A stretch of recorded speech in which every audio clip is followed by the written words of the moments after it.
Madame la ministre, monsieur le rapporteur, mes chers collègues, pour la première fois, nous avons l'occasion d'examiner une loi de programmation qui concerne l'ensemble du ministère de l'Intérieur pour une période de 5 ans.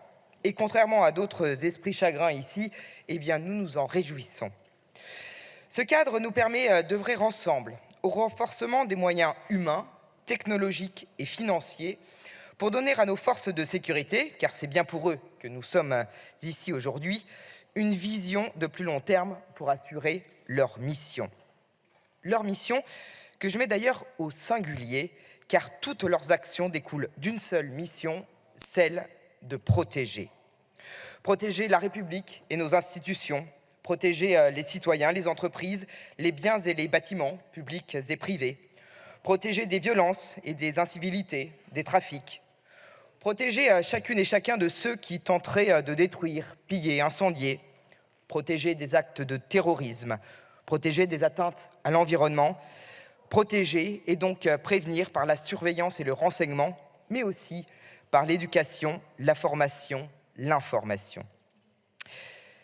Mesdames et messieurs les gendarmes et policiers, nous savons que dans toutes les brigades et dans tous les commissariats de France, une forte attention sera portée aux débats que nous aurons et j'espère qu'ils seront toujours respectueux de votre métier et de votre engagement à nous protéger, parfois au péril de votre vie.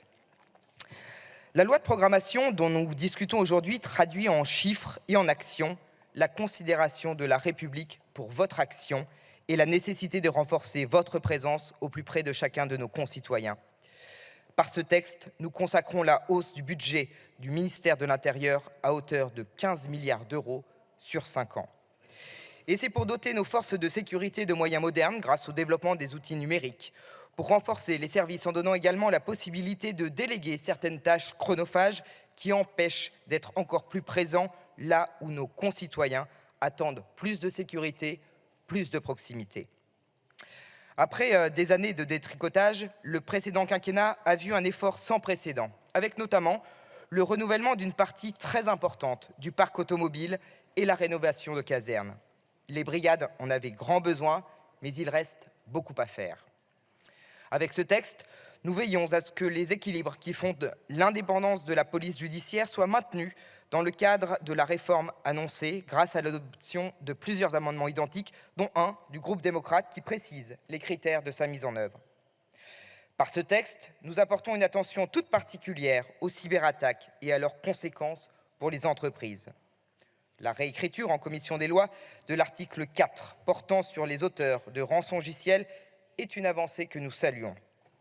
Cependant, notre groupe a déposé un amendement porté par Philippe Latombe afin de clarifier le périmètre de l'article 4 et de renforcer la sécurité juridique du dispositif. En commission, le groupe démocrate a pris toute sa part au débat et a contribué à l'amélioration des différentes mesures, mais en gardant à l'esprit l'équilibre indispensable à l'efficacité du texte et le maintien d'une cohérence d'ensemble soucieuse de tous les acteurs concernés par ce projet de loi d'orientation et de programmation. Nous avons déposé un certain nombre d'amendements qui ont, pour une grande majorité, été adoptés lors de l'examen en commission.